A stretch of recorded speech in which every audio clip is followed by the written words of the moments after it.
It has not been easy for me. And, you know, I started off in Brooklyn. My father gave me a small loan of $1 million. I came into Manhattan, and I had to pay him back, and I had to pay him back with interest.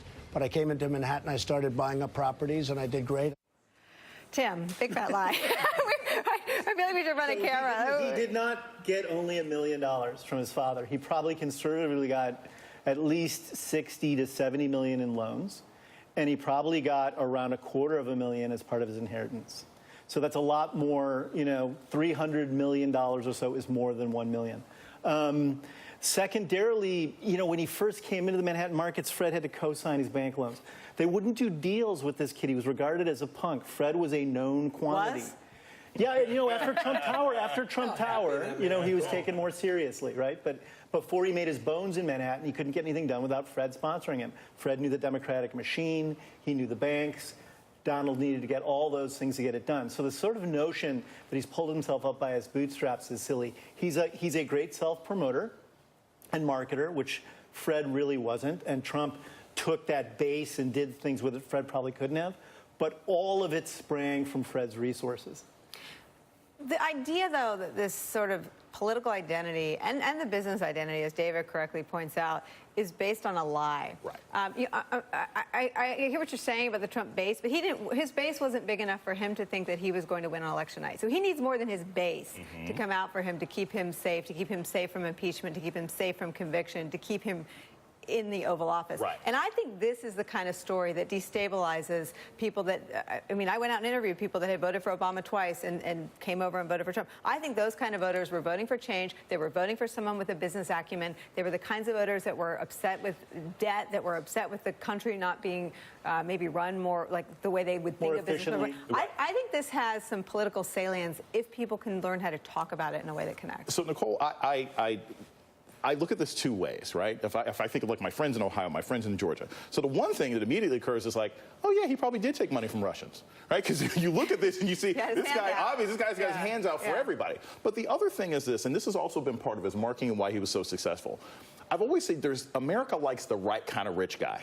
The kind of rich guy who spends money the way the people who don't have money would spend it. Right. They would slap their names on buildings. They would fly around in cars that had their names on it, and they would run around with models. And as long as he still has the presentation of wealth, that's going to be enough for a lot of people because they're not going to care about these details. That's the real concern. Most people aren't financially savvy enough. They're like, well, he can't be that poor. Look at the buildings that he's got and everything else like that. Exactly. And, you know, and I think The Apprentice in that context is underestimated, the impact that had about solidifying his image and voters' imagination. Whatever political damage was done this, and I'm sure, I think it might end up being negligible, okay?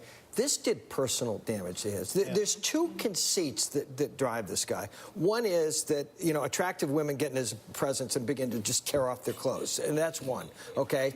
But the other one is that he knows so much about business, that he thinks of himself as the great American business entrepreneur of the last 40 years. Like Warren Buffett doesn't know. Steve Jobs. Yeah, Steve Jobs, Bill Gates. Forget those guys. Forget those guys. So this hurt him, and I think Elise is right. We were talking about this. Last night may have been tied to that story. He would do anything to make this story go away. I agree with you on a personal level, and I think Stormy Daniels' book is out this week, which is about his sexual prowess. This book is out about the size of his wealth. I think these are two stories that unnerve him. That's quite a double whammy for Donald Trump, given the premium he puts on size in both of those areas. Crowd size. Talk about crowd size. Give it a PG. I'm moving the ball to Well, the women have got this. Calm down.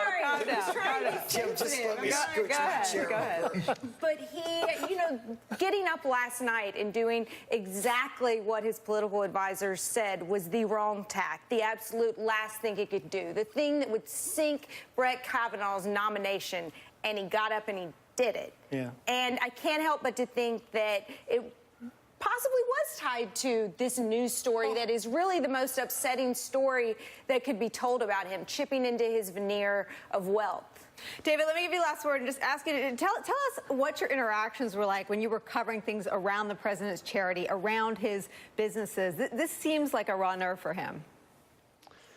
Yes, and I think that's one of the things that the Trump charity had in common with this was that there was an effort to have the appearance of wealth, the appearance of great wealth, without actually the substance of wealth. So a lot of Donald Trump's charitable work was done by this Trump Foundation, where all the money in it came from other people. It wasn't his money, but it had his name on it, so people assumed that the money was his.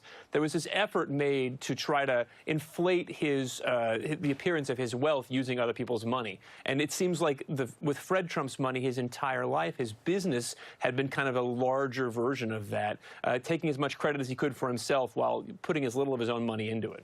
David Fahrenthold, we always love it when you join us. Thank you so much. After the break, is Robert